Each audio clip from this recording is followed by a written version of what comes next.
Hi guys, welcome back to my YouTube channel. ಯಾರೆಲ್ಲ ನನ್ನ ಚಾನಲ್ನ ಫಸ್ಟ್ ಟೈಮ್ ನೋಡ್ತಾ ಇದ್ದೀರಾ, ಪ್ಲೀಸ್ ಬೇಗ ಬೇಗ ಎಲ್ಲರೂ ಸಬ್ಸ್ಕ್ರೈಬ್ ಮಾಡ್ಕೊಂಡು ವೀಡಿಯೋಸ್ನ ನೋಡಿ. ಇವತ್ತು ಏನು ವೀಡಿಯೋ ಮಾಡ್ತಾಯಿದ್ದೀನಿ ಅಂದರೆ, ನಾನು ವಿರಾಜಪೇಟೆಗೆ ಬಂದಿದ್ದೀನಿ ಅಲ್ವಾ. ಸೊ ನನಗೆ ವಿರಾಜಪೇಟೆಯಲ್ಲಿ ತುಂಬಾ ಇಷ್ಟವಾದ ಒಂದು ಪ್ಲೇಸ್ ಇದೆ. ಅದೇನಪ್ಪ ಅಂದರೆ ಗಣಪತಿ ದೇವಸ್ಥಾನ. ನಂಗೆ ತುಂಬಾ ಇಷ್ಟ. ಸೊ ಅಲ್ಲಿಗೆ ಹೋಗ್ತಾ ಇದ್ದೀವಿ. ಹಾಗೆ ಇವತ್ತು ದೇವಸ್ಥಾನಕ್ಕೆ ಹೋಗ್ತಿದ್ದೀವಲ್ಲ, ಅಲ್ಲೇ ಹಣ್ಣು ಕಾಯಿ ಎಲ್ಲ ತಗೊಂಡು ಹೂವೆಲ್ಲ ತಗೊಂಡು ಹೊರಟ್ವಿ. ಇದು ನಮ್ಮ ವಿರಾಜಪೇಟೆಯಲ್ಲಿರೋ ಕ್ಲಾಕ್ ಟವರ್, ಗಡಿಯಾರ ಕಂಬ ಅಂತ ಅಂತೀವಿ. ಸೊ ಕ್ಲಾಕ್ ಟವರ್ ಅಂತಲೂ ಅಂತಾರೆ. ಸೊ ಇದೇ ದೇವಸ್ಥಾನ ನೋಡ್ತಿರ್ಬೋದು. ತುಂಬಾ ದೊಡ್ಡದಾಗಿ ತುಂಬಾ ಚೆನ್ನಾಗಿದೆ. ನನಗಂತೂ ಸಿಕ್ಕಾಪಟ್ಟೆ ಇಷ್ಟ ಗಣಪತಿ ದೇವಸ್ಥಾನ ಮತ್ತು ಗಣಪತಿ ಅಂದರೆ. ಸೊ ಕಾಲೆಲ್ಲ ತೊಳ್ಕೊಂಡು ನಾವು ದೇವಸ್ಥಾನದೊಳಗಡೆ ಎಂಟ್ರಿ ಕೊಟ್ವಿ. ನೋಡ್ತಾ ಇದ್ದೀರಲ್ಲ ಗಣಪತಿ ಎಷ್ಟು ಚೆನ್ನಾಗಿದ್ದಾರೆ ಅಂತ. ಸೊ ಗಣಪತಿ ದೇವಸ್ಥಾನನ 3 ರೌಂಡ್ ಹಾಕಿದ್ವಿ. ಹಾಗೆ ನಿಮಗೂ ಗಣಪತಿ ದೇವಸ್ಥಾನ ಹೇಗಿದೆ, ನಮ್ಮ ಗಣಪತಿ ದೇವಸ್ಥಾನ ಅಂತ ನೀವು ಒಂದ್ಸಲ ಕ್ಲೀನಾಗಿ ಚೆನ್ನಾಗಿ ನೋಡ್ಕೊಳ್ಳಿ. ಹಾಗೆ ಇಲ್ಲಿಂದನೇ ಆಶೀರ್ವಾದ ಮಾಡುತ್ತೆ ನಮ್ಮ ಗಣಪತಿ. ನೀವು ಆಶೀರ್ವಾದ ಪಡ್ಕೊಳ್ಳಿ. ತುಂಬಾ ಕ್ಲೀನ್ ಆ್ಯಂಡ್ ಸೂಪರಾಗಿದೆ ನಮ್ಮ ವಿರಾಜಪೇಟೆಯಲ್ಲಿ.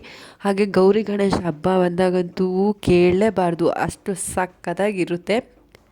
ಆಮೇಲೆ ನಾನು ಕೂಡ 3 ರೌಂಡ್ ಬಂದುಬಿಟ್ಟು ಆಮೇಲಿಂದ ದೇವಸ್ಥಾನದಲ್ಲಿ ಕೂತಿದ್ವಿ. ದೊಡ್ಡವ್ರು ಹೇಳ್ತಾರೆ ಅಲ್ವಾ, ದೇವಸ್ಥಾನಕ್ಕೆ ಬಂದಾದ್ಮೇಲೆ ಒಂದು 5 ನಿಮಿಷನಾದರೂ ಕೂತು ಹೋಗಿರಬೇಕು ಅಂತ. ಸೊ ನಾನು ಚಿಕ್ಕಮ್ಮ ನಮ್ಮ ಅಕ್ಕ ಎಲ್ಲರೂ ಅಲ್ಲೇ ಕೂತ್ಕೊಂಡು ಸ್ವಲ್ಪ ಹೊತ್ತು ಇದ್ಬಿಟ್ಟು ನೆಕ್ಸ್ಟು ಟೌನ್ ಕಡೆ ಹೊರಟ್ವಿ. ಟೌನಲ್ಲಿ ಸ್ವಲ್ಪ ಕೆಲಸ ಇತ್ತು. ಸೊ ಟೌನ್ ಕಡೆ ಹೊರಟು ಕೆಲಸ ಮುಗಿಸ್ಕೊಂಡು ಹಾಗೆ ನಮ್ಮ ಚಿಕ್ಕಮ್ಮ ನನಗೆ ಬಟ್ಟೆ ತೊಗೊಡ್ತೀನಿ ಅಂದರು. ಸೊ ಬಟ್ಟೆ ಅಂಗಡಿಗೆ ಹೋಗ್ಬಿಟ್ಟು ಒಂದು ಕುರ್ತಾ ಸೆಟ್ ತೊಗೊಂಡೆ ನಾನು. ಅದನ್ನ ತೊಗೊಂಡು ನಮ್ಮ ಚಿಕ್ಕಮ್ಮ ನೆಕ್ಸ್ಟು ಕಾಲುಂಗುರ ತೊಗೋಬೇಕು ಅಂತಿದ್ರು. ಸೊ ಜ್ಯುವೆಲರಿ ಅಂಗಡಿಗೆ ಬಂದುಬಿಟ್ಟು ಕಾಲುಂಗುರ ಎಲ್ಲ ತೊಗೊಂಡು ವಾಪಸ್ ಮನೆಗೆ ಹೋಗೋಣ ಅಂದರೆ ಸಿಕ್ಕಾಪಟ್ಟೆ ಮಳೆ ಬಂದ್ಬಿಡ್ತು. ಸೊ ಸ್ವಲ್ಪ ಹೊತ್ತು ಅಲ್ಲೇ ವೆಯ್ಟ್ ಮಾಡಿ ಆಮೇಲೆ ಒಂದು ಸ್ವಲ್ಪ ಕಮ್ಮಿ ಆಯಿತು. ನೆಕ್ಸ್ಟ್ ಮನೆ ಕಡೆ ಬಂದ್ವಿ.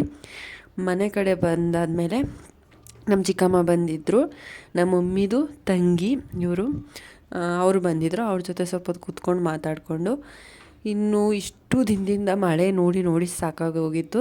ಸೊ ಇವತ್ತದೇನೋ ಗೊತ್ತಿಲ್ಲ, ಸ್ವಲ್ಪ ಬಿಸಿಲು ಬಂದಿತ್ತು. ಅದ್ರ ನೆಕ್ಸ್ಟ್ ಡೇ ಇದು ಸ್ವಲ್ಪ ಬಿಸಿಲು ಬಂದಿತ್ತು.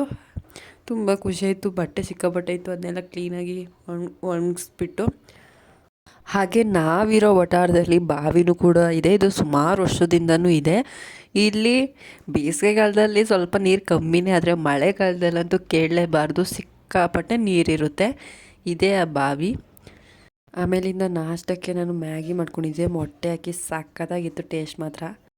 ನನ್ನ ತಮ್ಮ ಗಿಳಿ ಸಾಕಿದ್ದ, ಅದು ನೋಡಿ ಎಷ್ಟು ಚೆನ್ನಾಗಿದೆ ಅಂತ. ಹಾಗೆ ಲೂಡೋ ಆಡ್ಕೊಂಡು ಇವತ್ತೊಂದು ಡೇನ ಮುಗಿಸ್ದೆ. ಈ ವಿಡಿಯೋ ನಿಮ್ಗೆ ಇಷ್ಟ ಆದರೆ ಪ್ಲೀಸ್ ಲೈಕ್, ಶೇರ್, ಕಮೆಂಟ್ ಮಾಡೋದು ಮರಿಬೇಡಿ. ಬಾಬಾ.